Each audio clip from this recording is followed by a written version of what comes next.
ബഡൂർ ശ്രീ വിഷ്ണുമൂർത്തി ക്ഷേത്രത്തിൽ നടക്കുന്ന കളിയാട്ട മഹോത്സവത്തിന്റെ മുന്നോടിയായി ഭക്തിനിർഭരമായ കലവറ നിറയ്ക്കൽ ഘോഷയാത്ര നടന്നു. 2 ദിവസങ്ങളായി നടക്കുന്ന മഹോത്സവത്തിന് മുന്നോടിയായി ക്ഷേത്രത്തിന്റെ മേൽപ്പന്തൽ സമർപ്പണ ചടങ്ങും നടന്നു. ആഘോഷത്തിന്റെ ഭാഗമായി വിവിധ കലാസാംസ്കാരിക പരിപാടികളും നടക്കും. ആഘോഷവേളകളെ അവിസ്മരണീയമാക്കാൻ ആർഭാടങ്ങളിലെ അണിയലങ്ങളുമായി പൊന്നിന്റെ കലവറ. മാറുന്ന കാലത്തിൽ മാറ്റത്തിന്റെ രുചിയറിയുന്ന വൈവിധ്യങ്ങളുടെ സ്വർണ്ണശേഖരവുമായി മലയോരത്തിന്റെ തിലകക്കുറി. സ്വർണ്ണ വ്യാപാര രംഗത്ത് 25 വർഷത്തെ മഹത്തായ സേവന പാരമ്പര്യം. നവീന രീതിയിലുള്ള ഡിസൈനുകൾ, വിപുലമായ ശേഖരം, വിശ്വസ്തത. മലയോരത്തിന്റെ മനസ്സറിഞ്ഞ ഷോറൂം. സോനാങ്കോട്, ചെറുപുഴ, പാടിയൊട്ടിച്ചാൽ, ആലക്കോട് ആൻഡ് വെള്ളരിക്കുണ്ട്.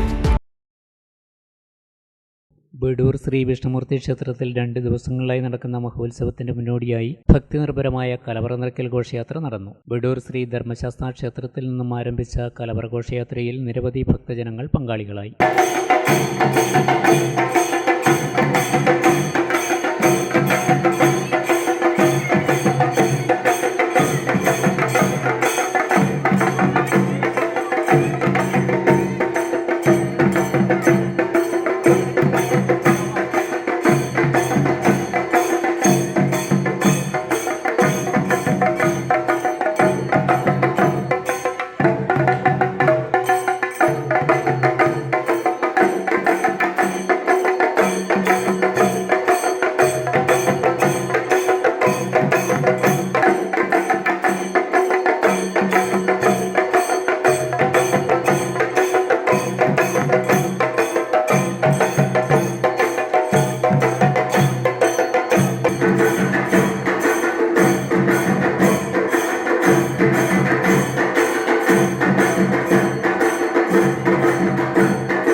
ക്ഷേത്രത്തിൽ നിർമ്മിച്ച നടപ്പന്തലിന്റെ സമർപ്പണ ചടങ്ങും ഇതിനൊപ്പം തന്നെ നടന്നു. ക്ഷേത്രം മാതൃസമിതി വർഷങ്ങളായി സ്വരൂപിച്ച തുക കൊണ്ടാണ് മേൽപ്പന്തൽ നിർമ്മിച്ചത്. മറ്റ് സ്ഥലങ്ങളിൽ നിന്നുള്ള സംഭാവനകളോ പിരിവോ ഇല്ലാതെയാണ് മാതൃസമിതിയുടെ നേതൃത്വത്തിൽ മേൽപ്പന്തലിന് ആവശ്യമായ 7 ലക്ഷത്തോളം രൂപ സ്വരൂപിച്ച് നിർമ്മാണം പൂർത്തിയാക്കിയത്. മഹോത്സവത്തിൽ വൈകുന്നേരം 6 മണിക്ക് തുടങ്ങൽ ചടങ്ങ്, തുടർന്ന് 6:30 ദീപാരാധന, രാത്രി 9 മണിക്ക് പൊള്ളാച്ചി മുത്തുവും സംഘവും അവതരിപ്പിക്കുന്ന ഗാനമേളയും നടക്കും. ഏപ്രിൽ 20 ശനിയാഴ്ച പുലർച്ചെ 2 മണിക്ക് പൊട്ടൻ ദൈവത്തിന്റെ പുറപ്പാട്, രാവിലെ 9 മണിക്ക് രക്തചാമുണ്ടിയുടെ പുറപ്പാട്, 1 മണിക്ക് വിഷ്ണുമൂർത്തിയും 2 മണിക്ക് ഗുളികൻ തെയ്യത്തിന്റെ പുറപ്പാട് നടക്കും. മഹോത്സവത്തിന്റെ ഭാഗമായി അന്നദാനം നടക്കുമെന്നും ക്ഷേത്രം ഭാരവാഹികൾ അറിയിച്ചു.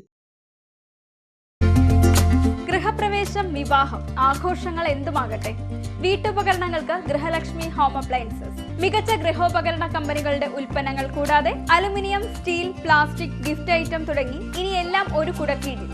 കുറഞ്ഞ വിലയിൽ ഗുണമേന്മയുള്ള ഹോം അപ്ലയൻസസ് ഇനി നിങ്ങൾക്ക് സ്വന്തമാക്കാം. ഗൃഹലക്ഷ്മി ഹോം അപ്ലയൻസസ്, വില്ലേജ് ഓഫീസിന് സമീപം, ബസ് സ്റ്റാൻഡ്, ചെറുപുഴ.